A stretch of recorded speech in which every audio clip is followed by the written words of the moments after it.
work here as a CEO, an executive director at the Loans Board. I realized I had accumulated lots of kind of technical experience into various areas, from development, from research, public health.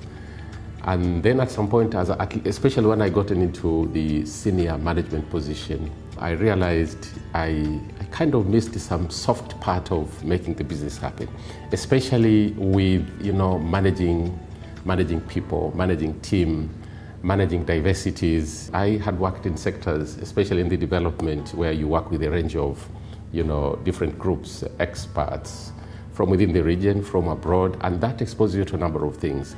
Now, to be able to manage, like the responsibility as a senior manager, you realize you need to understand the people, emotions, and how people work into teams to give you results. And I think I had some experience when I got into the government on how to, become a leader and a manager, and then realize you need something to bridge up, to get you to the right place to be able to do what you're supposed to do.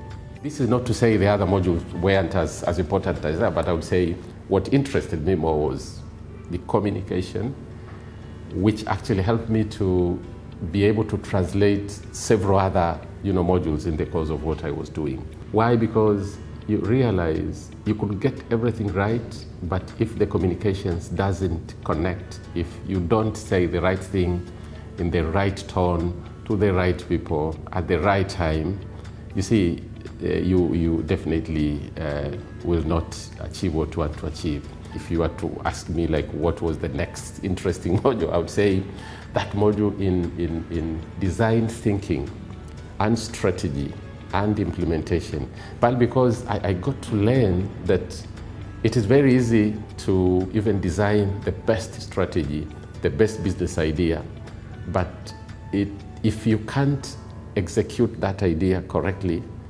then it's as good as you never had any strategy. So to me, every single time, every now and then, I keep hearing those noise from the professor from Helsinki and several other places about strategy and several things and how it takes you around the business cycle every single time as you're working through. I would say it's balanced and relevant.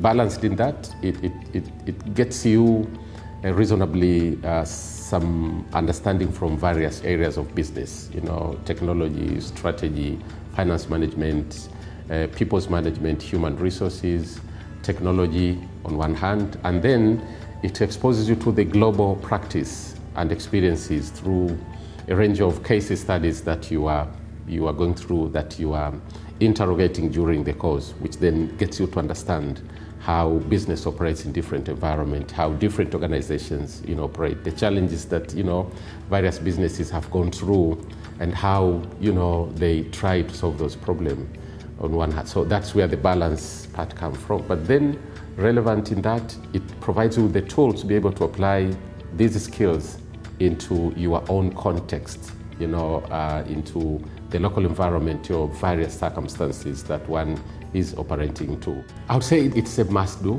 It prepares you to face difficult situations that may be coming along. It helps you to think outside the box, because that is one of the problems most times we tend to have, or people may tend to have, that you will tend to look at your internal circumstances as the only factors of success into your area. But through this course, it allows you to just open up your mind, get to understand how the external world influence or shape what you do, and then make a decision in the right way. It's one of the courses that I would recommend. I have already actually started recommending to colleagues and friends that I speak to. And if I had a forum to speak to the authority that matters, I would probably imagine that this is one of the course that in one way or the other should be available or should be arranged for most senior leaders, both in government, particularly in government, and in the private sector.